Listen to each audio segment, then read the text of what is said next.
భద్రం be careful brother, బట్టతలకు విగ్గే better. పూర్తి వివరాలకు చదవండి రేపటి సాక్షి దినపత్రిక. బంగాళాఖాతంలో అల్పపీడనం వాయుగుండంగా మారింది. ఈ రోజు రాత్రి తీరం దాటనుంది.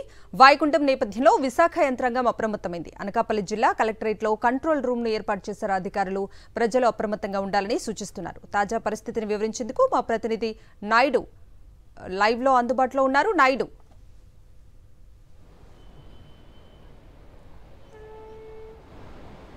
అన్నా ఓకే అన్నా,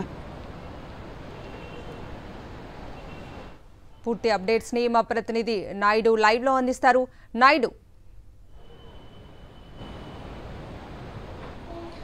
కవిత, బంగాళాఖాతంలో ఏర్పడిన తీవ్ర అల్పపీడనం వాయుగుండంగా మారింది. దీంతో రానున్న 3 రోజుల పాటు ఉత్తరాంధ్రలో భారీ నుంచి అతి భారీ వర్షాలు, కోస్తాంధ్రలో భారీ వర్షాలు పడతాయని వాతావరణ శాఖ అధికారులు చెప్తున్నారు. గత 2 రోజుల నుంచి కూడా ఇదే రకమైన వాతావరణం మనకి ఉమ్మడి విశాఖ జిల్లాలో కనిపిస్తుంది. ముఖ్యంగా ఉమ్మడి విశాఖ జిల్లాలో ఇటు అనకాపల్లి జిల్లాతో పాటు ఏజెన్సీ అలాగే విశాఖ జిల్లాలో కూడా ఎడతెరిపి లేకుండా వర్షాలు పడుతున్నాయి. కొద్దిసేపటి క్రితం మాత్రమే కొంచెం వరకు కూడా వర్షం తెరిపినిచ్చింది. దీంతో ప్రజలందరూ కూడా బయటకు వస్తున్నారు. ప్రతి శనివారం ఆదివారం కూడా మనం చూడవచ్చు. ప్రస్తుతం మనం ఆర్కే బీచ్లో ఉన్నాము. పర్యాటకులతో పెద్ద ఎత్తున ఆర్కే బీచ్ అంతా కూడా నిండిపోయింది. కానీ వర్షం పడుతున్న నేపథ్యంలో పర్యాటకులు కూడా ఎవరు కూడా బీచ్కి రావడానికి పెద్దగా ఇష్టపడలేదు. ఇప్పుడే కొద్దిసేపు క్రితం వర్షం తెరిపివ్వడంతో ఇప్పుడిప్పుడే బీచ్కి కూడా వస్తున్నారు. మరోవైపు వాయుగుండం నేపథ్యంలోనే ప్రజలెవరూ కూడా బయటికి రావద్దని చెప్పి అధికారులు చెప్తున్నారు. ఏదైనా అవసరం ఉంటే అత్యవసర పరిస్థితి అయితే తప్ప బయటికి రావాలని చెప్పి అధికారులు ప్రజలకు స్పష్టం చేస్తున్నారు. మరోవైపు వాట్సాప్ మెసేజ్ల ద్వారా కూడా ప్రజలను అప్రమత్తం చేస్తున్నారు. మీ ప్రాంతాల్లో పిడిగిలి పడే అవకాశం ఉంది, ఉరుములతో కూడిన వర్షం పడే అవకాశం ఉంది కాబట్టి ప్రజలంతా కూడా జాగ్రత్తగా ఉండాలి, ఇళ్ళకే పరిమితం అవ్వండి, పని లేకపోతే మాత్రం అనవసరంగా కూడా రోడ్ల మీదకి రావద్దని కూడా చెప్తున్నారు. మరోవైపు ఏజెన్సీ ప్రాంతంలో అయితే జనజీవనం అంతా కూడా అస్తవ్యస్తంగా మారింది. అక్కడ వర్షాలు పడుతుండటంతోనే ప్రజలంతా కూడా బయటికి రావడానికి ఇబ్బందులు పడుతున్నారు. మరోవైపు ఉద్యోగాలకి వెళ్ళేవారు కూడా తీవ్రమైన ఇబ్బందులు ఎదుర్కొంటున్నారు.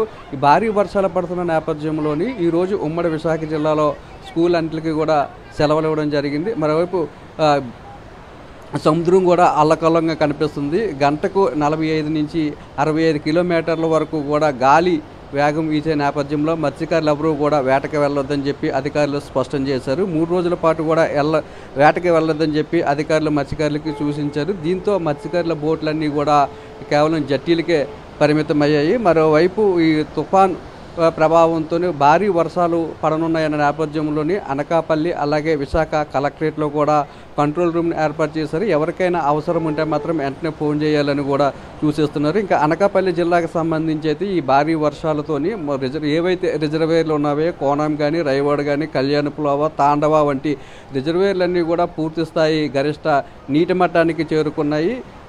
నీరు ఎక్కువగా రావడంతో రిజర్వేర్లకు కొంతవరకు కూడా నీటిని వదిలేస్తున్నారు. ఈ వర్షాలు పడడంతో రైతులు కూడా సంతోషాన్ని వ్యక్తం చేస్తున్నారు. ఇది ఖరీఫ్ సీజన్ కావడంతో పంటలు పండడానికి కూడా ఎంతో ఉపయోగపడతాయని చెప్తున్నారు.